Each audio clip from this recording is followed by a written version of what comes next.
So I really enjoyed myself at this bay called the Wall, or it's got a different name, but I think the Wall is a very good description. Really nice stay, very well protected, very good holding, clear water, jackals howling all night, absolutely brilliantly. And I've got to go and pick up Candice at the airport. She's going to Split Airport, which is actually in Trogear, and I need to get most of the way today so that I can get there tomorrow by the time she arrives. It's very early in the morning because there's a southeaster coming and I need to head in the southeast direction. It shouldn't be very strong, but it'll be more pleasant if I get going before the wind picks up. And yeah, lovely day, really lovely bay. I'm going to come back here, I'm fairly certain, with Candice, and we'll spend a few days. Lots of nice hiking, very nice, well-maintained paths, lots of things to see, and lovely, lovely, lovely nature. Anyway, about 23-24 miles to go, which is much less than yesterday. Yesterday was a nightmare. I think yesterday was about probably ending up in about 35 miles because I went into Siboney and the one anchoring spot that could only basically handle one boat was taken. There's pipelines and buoys everywhere. And then we had to move out and find a new anchoring spot, and the wind had picked up to 20 knots by then. So we turned downwind, which made things a lot smoother. And yeah, came to this spot, which was a great decision. So as you can see, I've only got 400 watts going into the motors, but I'm doing 2.6 knots, so call it 2.5 knots. And yeah, it's virtually no power, and I'm going that fast. You can see the water going around the props. There's a beautiful laminar flow over there, almost no interference, and it's just amazing how fast you can go with such little power on an electric boat. Absolutely brilliant. I love it. It's still early, dogs are sleeping, dog number 1 and dog number 2. So a reminder on those cardinal markers. So north is 2 arrows pointing up, south is 2 arrows pointing down, west looks like a W turned on its side, and this is east. And when I was doing my sailing license I said east looks like an Easter egg. And the idea is that you pass by on the side it indicates. So on this one I've got to go to the east, which in this picture means go to the right. And we're going past Tequila again. We seem to be on the same route as them every time.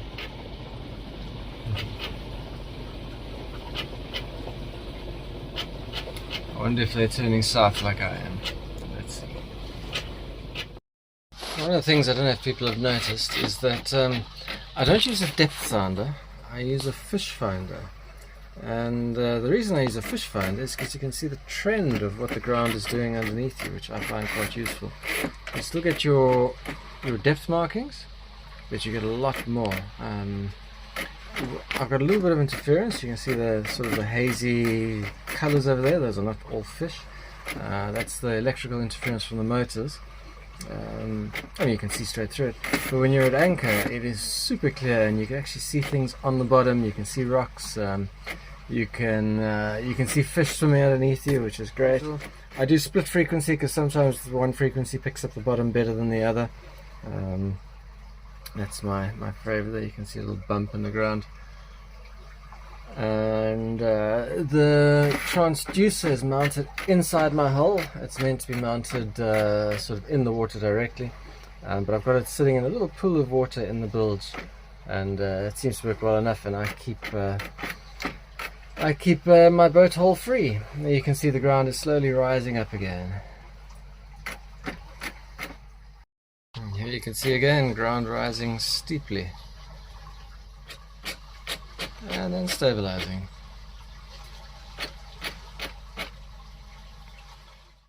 And over here you've got your channel markers, and when you're going into a bay, green is on your right, and when you're going out of a bay, green is on your left. Unless you're in America, where for some reason they've got it as red right return, so backwards to the rest of the world. So when Americans are sailing, they have to learn a new system when they leave America.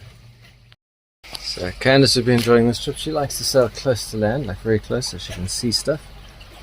I like to keep a bit more distance because close to land means more chance of rocks and less chance of getting out of the way if something happens. If you lose a motor or something like that, less chance to troubleshoot. So normally we go very far from land, but today we are hopping between a bunch of islands, so we're going to be probably close to land most of the day. How's this for smooth water?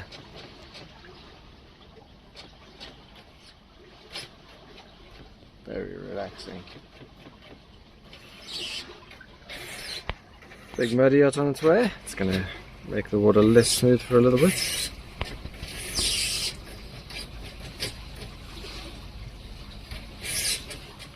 Here's the boat doing what it shouldn't be doing. It's going straight in front of me. They are going fast enough, and I think they've just accelerated.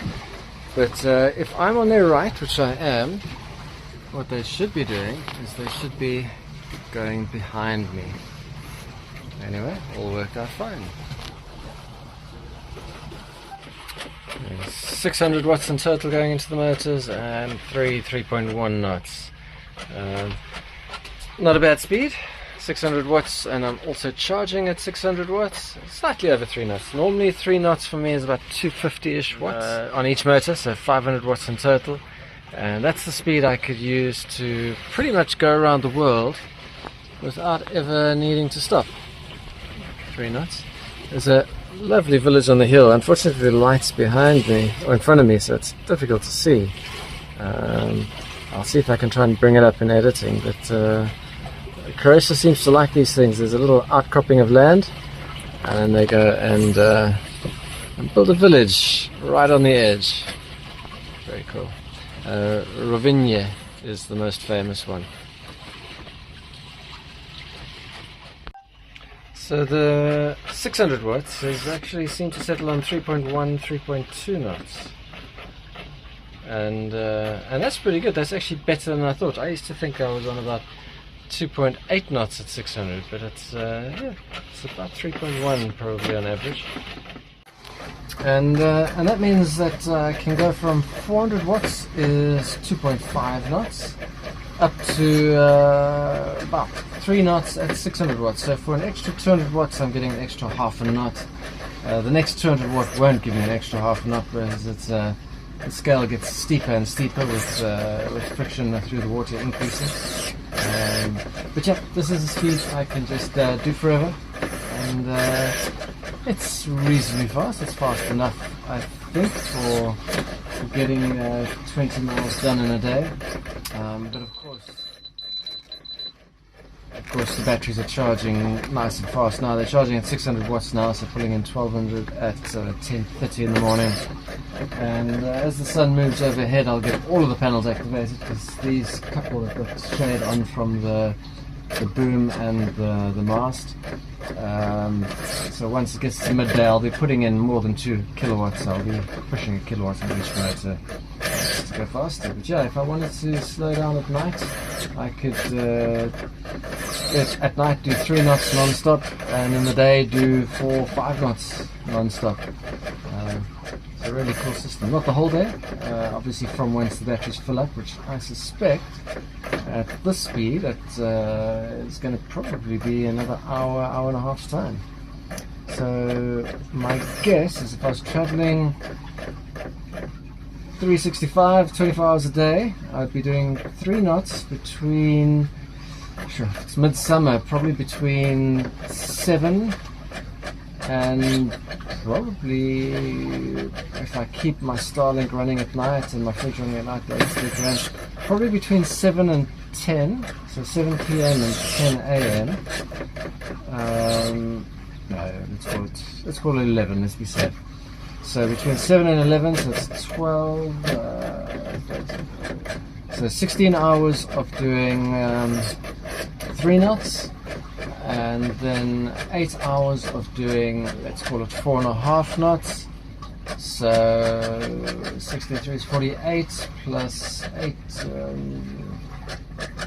48 plus 36 gives me 70, 80, 84 nautical miles a day just on electric is what I think I could do with 0 wind. And if I have wind, I think I could do more. And in today's episode of Fun with Flags, we have this one which I've never seen before, and I had to Google it, and it was the flag of Styria or Steiermark. It looks like it's a place in Austria. So the wind has picked up quite a lot. We've got about 14 knots on the nose. We are going to be turning left soon, so I could probably get a sail out once we get around this island in the distance, but for now I'm going to push straight into wind. So I've got 800 watts on each motor, and we're going quite slowly. We're going 3.7 knots into the wind, 3.5 knots into the wind, but it should be fine soon. There's a very nice lighthouse in the distance. Zoom in on the lighthouse, and because the wind's quite strong, I'm probably just going to use my head sail, which I raised up a little bit last night. Walk forward a little bit so I can show you how I have raised the head sail using some lashings for now. I might change that to some Vinisce in future. So maybe about 8 or so inches, and it gets it closer to the top, it gets it in cleaner air, but more importantly it hopefully will give me just enough height to be able to see under it and better sheeting angle. So at the moment I'm going to pull the line very far down to make it work. I'm hoping I only need to pull it down a little bit to make it stop flapping now. It should be great. So something interesting on the screen over here. If you see the symbol there, like a line with a few lines through it, there's another, there's another, there's another, and I think there's another one. No. So there's 4 of them. Oh, there's one, there's another. And those, you'll see if I highlight them, are all shipwrecks. So if I go and look outside, there's this island here, and 4 shipwrecks around this one, and some going in this distance over there to where this lighthouse is. I don't know what they are, how old they are, but maybe they happened before the lighthouse was there, and most likely before charting was as good as it is. So as we get closer and closer to Split, the seaway seems to be getting busier and busier. So let me count some boats. So there's a little speedboat that's past. Oh, look at how many behind me. 1, 2, 3, 4, 5, 6, 7, 8, 9, 10, 11, 12, 13, 14, 15, 16, 17, 18, 19, 20, 21, 22, 23, 24, 5, 6, 7, 8, 9, 10, 11, 12, 13, 14, 18, 19, 20, 21, 22, 23. 24. I can count 24 boats within my view at the moment, so I will be on high alert until we get to the anchor. A really huge sailboat going past me at the moment. Let's see if I can see what it's called.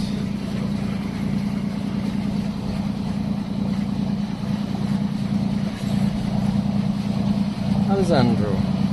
Alessandro is a very, very big boat. Hello, Alessandro. Alessandro's on the phone. At least whoever's driving Alessandro's on the phone. Boarding ladder hanging over the back. Dinghy in tow.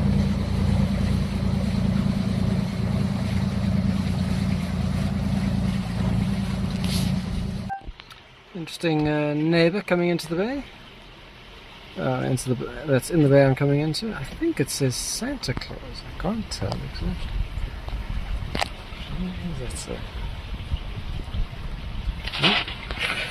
Might be Santa Claus. He's done well with his career, obviously. This is the bay I'm going to be looking for a spot in. Zoom right out. I'm going to see if I can get further back. Oops. Try and find some nice and shallow bits, but it's almost completely protected. There's just a tiny little gap coming in, and the rest is quite well protected. And good morning everyone, and we are leaving this lovely bay, very, very well protected bay. I didn't show you last night, but there's a tiny little entrance in the front, and everything else is surrounded by hillside. So I may be back because there's some storms coming on Friday.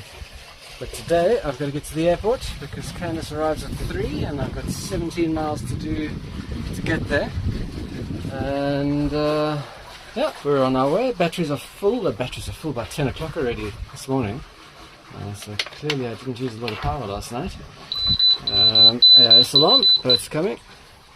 But yeah, so I'm heading out of the bay, and then I will see what the wind is doing. I've got the mainsail ready to go up. I've got my foresail ready to unfurl, and hopefully I can get some sail power to get me there nice and quickly. See you later. Not much to report. It's one of those windless days again. I'm just sitting on the side of the boat, attached with my tether, and watching the very smooth blue water go past, and going past the odd, looks like holiday town, and then a big island with very little on it. And in the distance there, I'm going to be turning left and going towards Trogir. Split is also behind the hill over there. You can't see it yet, but that's pretty much it today. Nothing to report. So weirdly, we spent the night outside the airport last night, which is behind me. Let me zoom in. And planes landing until 11, but it makes quite a bit of different scenery, I'll go for once. And now we're heading to an anchorage again, and I'm not single-handed for a change, because I have a wife. Hello, wife. You always film me when I'm eating or cooking. What are you eating? Toast with cheese and? Do we say Ivar? Ivar. Yes, Ivar. it's the red sauce from Croatia. It's delicious. It's made out moved on from red pesto in Italy to Ivar in in Croatia. It's I swear I don't eat all the time. just red stuff. Red stuff is really good. Hello, Poodles. I see Napoleon's busy working. Good job, Napoleon. Yes, there's typed a few words there. Excellent. Today we've had this helicopter flying operations for quite a while. I see somebody dangling below it. Oops. Now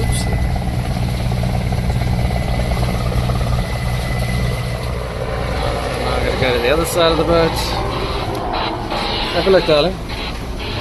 Somebody's swinging below that helicopter. They rescued someone. No, I think it's, well, maybe, but more likely it's just exercises. It's a fast tinker over there. And a bit of a big wake. Tim, I hope it's an exercise and somebody wasn't rescued. It's somebody in a red suit. And typically to me that would be...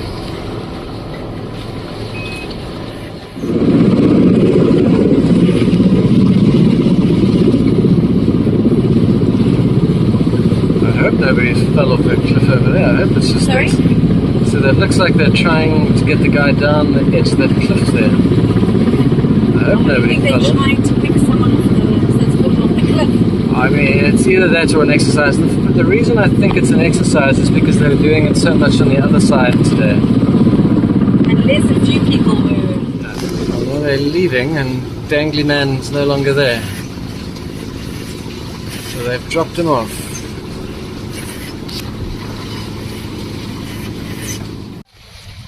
Instead of trimming the sails, I had to trim the solar panels. The sail bag was covering these two panels with shades. So instead of producing 500 watts like they are now, they're only producing 100 watts. It's amazing they're producing any at all. And I've just tied a little line to keep the boom on that side, that's all. And that was a 3-day trip. We started at the Wall, sailed south to a little anchorage called Vinisce, and then from Vinisce it was on to do an airport hop, so I could fetch Candice, who was arriving at the airport in Split. The airport is actually called Split Airport, but it's actually in Trogir. And then we wanted to go and visit Trogir, so we had to go the other way around the island, so we could go to one of the anchorages that was close by, just to the south of Trogir, and go and explore. Trogir itself is a beautiful little town built on a little island, and I actually think it was a better visit for us than visiting Split itself. The anchorage to the south was very cool. I'll have to show it in another video, but they had a beach bar there where it was a floating little catamaran that would come around and sell you drinks and cocktails and play music as it circled around the bar.